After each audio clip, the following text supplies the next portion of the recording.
I'm going to go over my 3 favorite dodges, which is the face dodge, the split dodge, and the pull under dodge.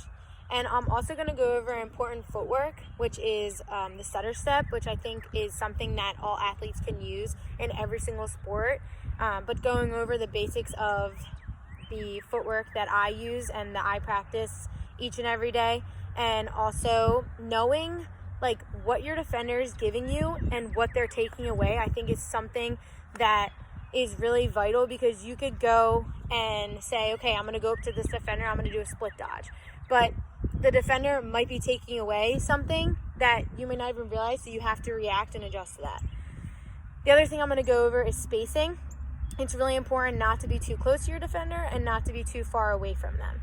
So there are 3 things that I'm going to go over footwork wise, and then the 3 dodges that I'm going to go over with you today. Okay, so the first dodge I'm going to go over with you today is the pull under dodge.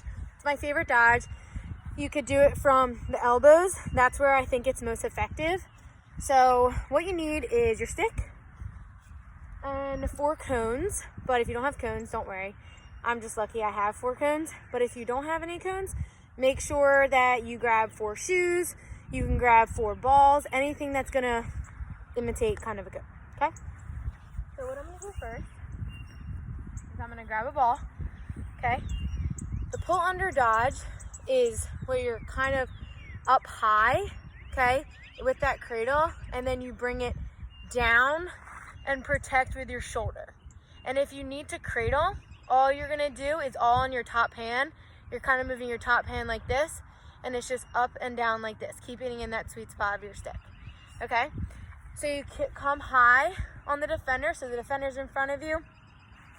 You're coming up to them. You're stepping hard with your same foot. So if I'm a lefty, I'm stepping with my left foot, okay? And then when I'm ready to pull under, I'm stepping and protecting with my shoulder with my right foot.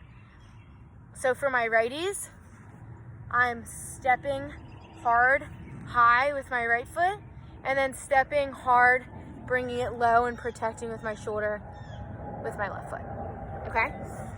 So I'm gonna go back with my left hand because I'm a lefty and I do things so much better with my left, even though it's not an excuse. I should be equally as good with my right hand, which is why I'm teaching you guys so you can be better with both your hands, okay? So quick little drill that you could do with this is I like to go through things really slow, and it's how I like to teach when I do train girls and coach. I really like to make sure they understand everything behind what I'm saying, because that's how I learn. So I'm going to go through each cone. I have 4 cones set up. I'm going to come up to each cone. I'm going to step hard, okay, and then I'm going to pull under. Okay, I'm going to take a step and bring it back up. Okay, I'm going to step hard and pull under. Okay, I'm going to bring it back up. Step hard, pull under. And if you notice, my bottom hand always stays at the bottom of my stick. I notice a lot of girls, they choke up on the bottom, and that's just not good, because in college, I would get butt checked, and even though it's not really legal, people do get away with it. AKA Sammy Joe, my whole freshman year, which is why I keep my hand at the end of my stick. Okay, so just walking through that, you could do that a couple times, and if you need to spread out your cones, you can. I probably will spread out my cones. So you're gonna walk through. You're here. Come. See, I make this stick. So you're here, come down, bring it back up. And what I also am doing is I'm having my hands low on my stick, and as I pull under, I'm sliding it up to protect. Because if I keep it out, someone's going to check it if they're in front of me. So I'm bringing it high and protecting with my stick, bringing it back. Coming high, bringing it down, protecting with my stick. That's just very simple. You can walk through it, and then as you get better at it and you work on it, you can come through the cones. You can step high, bring it low. Step high, bring it low. Step high, bring it low. Step high, bring it low. Okay? It's all being loose with your cradle, and as you get better at it, you can just go through it quicker and quicker. That is the face dodge. This is my favorite dodge, and I like to teach it in a specific way when I go over it with girls, and I like to kind of call it the foot dodge, and I know that's probably new to most of you, and it's something I've honestly just made up, but I think it makes sense for a lot of people when I do go over it, because I think a lot of the time when we dodge and we learn the face dodge at a young age, we're taught to kind of like bring it halfway across our face and bring it back, like quick like that. Some people bring it too far across their face, and when the defender's in front of them, they kind of check themselves. I used to do that as a kid. As I got older and better, faster and stronger, I noticed that I could beat people with my footwork. So I use less in my stick, and I call it a foot dodge because I think it's most important to step hard with your foot and sell the dodge. So if I'm a lefty, I'm stepping hard with my right foot. You're always stepping with your opposite foot. Okay, so if I'm a lefty, I'm stepping hard with my right foot and staying to the left side. If I'm a righty, I'm stepping hard with my left foot, and then I'm coming to the right side. Okay, so I'm gonna put it back in my left hand. I'm gonna come up, okay? Defender's in front of me. I'm stepping hard and bringing the stick. It's a little cradle. It's not a big cradle. I'm not keeping it in front of me like this. I'm literally bringing it just half across my face and back, okay? So when I come up to my defender, I'm here, and then I come around them. I like to sell things with my foot, with my shoulders, with my head dodges, shoulder dodges, foot dodges. Your stick should be not the last place you dodge with, but you just don't want to run into checking yourself or the stick falling out, or the ball falling out of your stick. Okay, so same exact thing that we went over with the pull under dodge. And like I said, use with both hands. So with this one, you're going to stay, if I'm a lefty, I'm going to stay on the left side of the cone and pretend like the cone is the defender always. Okay, I'm coming up to the cone, stepping hard and going. Stepping hard and going. Okay, so you see I'm not bringing my stick all the way across my body. It honestly saves a lot of time, and you want to be as efficient as possible with your footwork and your stick. So once more, I'm coming up to the cone, okay, stepping hard, stepping hard, stepping hard, stepping hard. You see how I'm kind of always in triple threat position? My shoulder's honestly moving too, and I'm really selling the dodge with my foot. You can honestly do this dodge anywhere. You can do it from X, you can do it from up top, and you can also do it from the elbows. I like to use this when I'm going down the alley. So if I'm going down the alley on the left side and my defender's here and I have all the space to my left side, quick little face dodge. You don't have to switch my hands. Perfect for people who don't feel comfortable using their other hand. Quick little dodge and go. This is something you can do in your backyard. If you have a net, awesome. Work a progression. So walk through the cones, then go through them quicker. 10 minutes a day, really quick and easy. Way to get your stick work better. So the last dodge I'm going to go over with you today is the split dodge, and this is one of my other favorite dodge. I wouldn't say it's my favorite. My favorite is obviously the pull under dodge, but the split dodge is really effective because I think it was honestly the hardest one I had to get down, but it was also one that I thought was extremely effective because I always wanted to be better at both my hands, so I was always practicing this. And it wasn't until college that I probably felt like I was at my best with it, and it was just a simple fix. So a lot of the times I notice bad habits of people when they switch, they're replacing, so it's very choppy and robotic like. So they're placing like this, and they're not sliding like this. So when I say sliding, a lot of times people do the good old sword dodge, okay? Which honestly I never used before in my entire life, because if I were to do that, it would literally get stuck between my legs, and I would fall out of my hands. So I like to explain it more of you're sliding, but you're also protecting. So you're always in triple threat position. So you're sliding and bringing it behind you. Sliding it and bringing it behind you. Okay, and I always tell the girls that I train, the girls that I work with, that I coach, this is something that you should always be doing. Keep the stick in your hand. It is something you could be doing right now. I know you guys are a lot of you guys are binge watching some Netflix shows. And I know, trust me, I know you guys are. So while you're watching your Netflix show or doing anything during this time, in between doing homework, just work on sliding your hands between your stick and just getting comfortable with the stick in your sweet spot, okay? So this is my favorite one to actually practice. And it's weird. When I switch, going from my left to my right, I feel that it's easier for me personally because I'm sliding. I'm sliding it, but when I switch from my right to my left, I have a harder time. I don't know why. Maybe it's a bad habit that I couldn't break as a kid, but that's why I want to teach it to you guys so you could break those habits now before you get deep into your careers. So same exact thing that I did. switch left and right through the cones. So I'm gonna start with my left hand, obviously, okay? You're stepping hard, same thing, concept, and you're switching your hands, but also triple threat position. Cradling, stepping, switching. Same thing. Stepping, switching. Stepping, switching. Okay?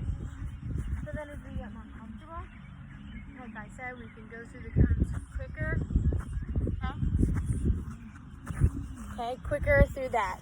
After this, we're going to work on our footwork piece, because without footwork, dodging doesn't happen. And it honestly, footwork is, I think personally, way more important than even learning how to dodge. Dodging comes second, footwork will come first.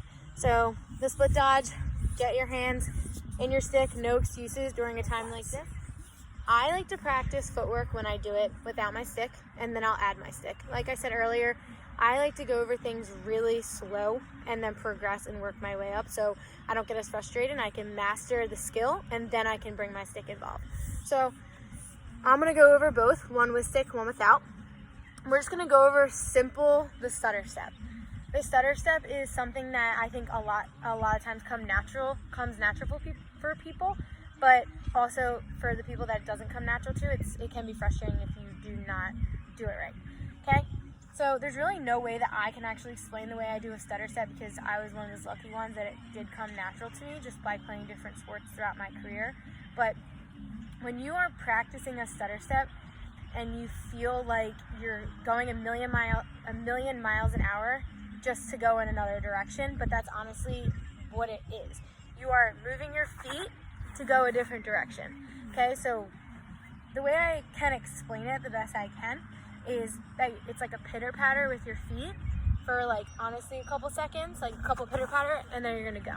So a quick drill that you can work on, really simple, breaking down your feet, is put a cone in front of you and you're gonna stutter step. So it's a pitter patter of your feet, so you're really moving your feet really fast, and then you're gonna go in another direction. Okay, so pitter patter, go. Okay, and then you can go the other way. So pitter patter, go. Okay, you use this in basketball, you use this in soccer. The only difference between the other sports is now you have to coordinate having a stick in your hand and also doing the footwork piece of it. Okay, so after you do that a couple times and you feel like you've really mastered the stutter step, then you can put a stick in your hand.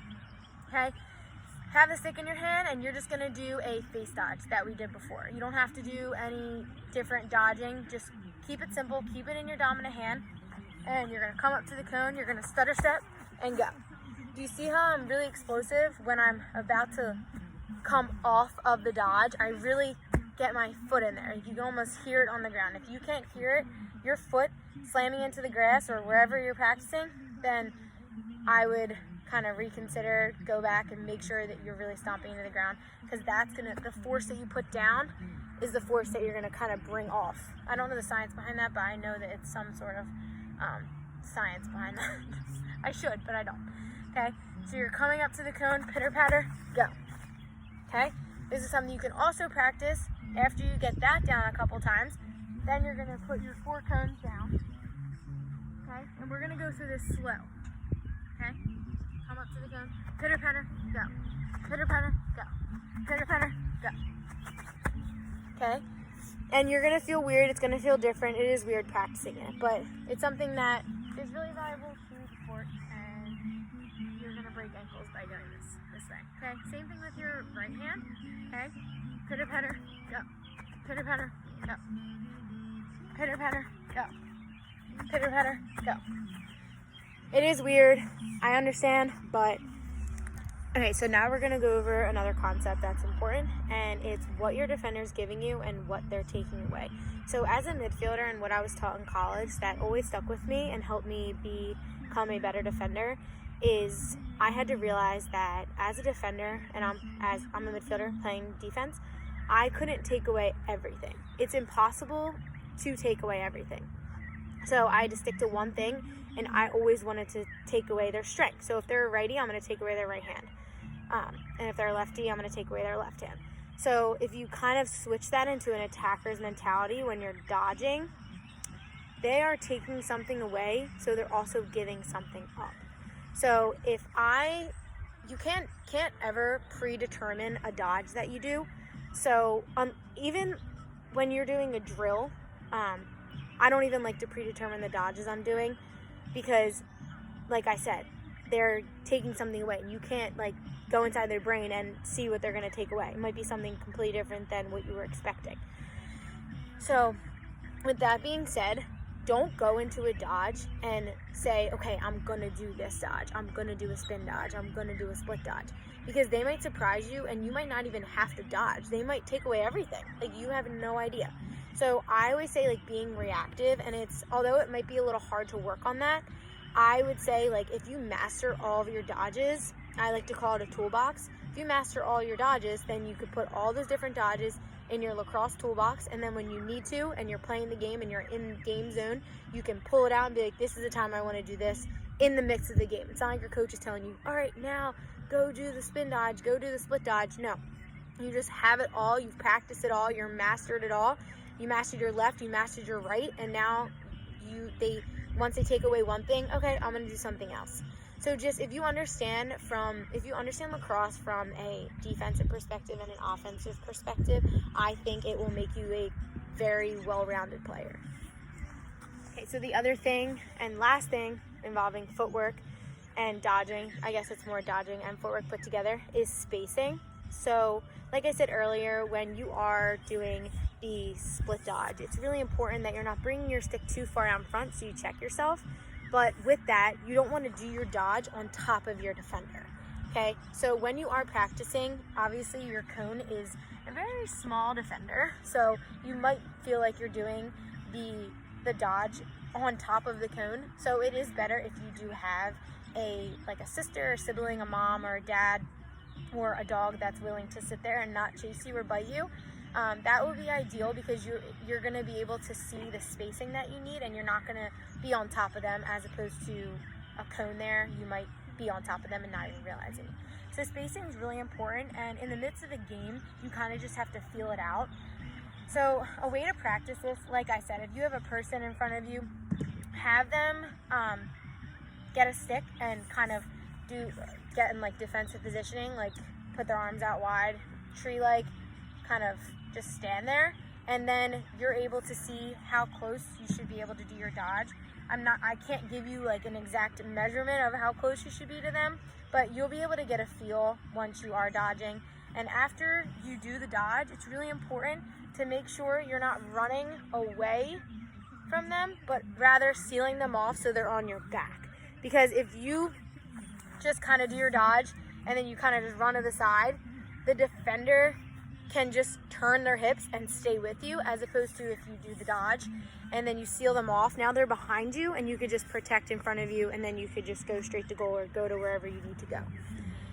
So spacing is really important. I would say next level, something that you could practice, having a sibling, if they're standing there, get a noodle, like a pool noodle, and you can have them kind of just like mess in your sphere. Okay, a pool noodle. I say a pool noodle because when you hit them with it, if your sibling really is upset with you one day and they hit you with it, it won't hurt as much as them just kind of like hitting you with a lacrosse stick.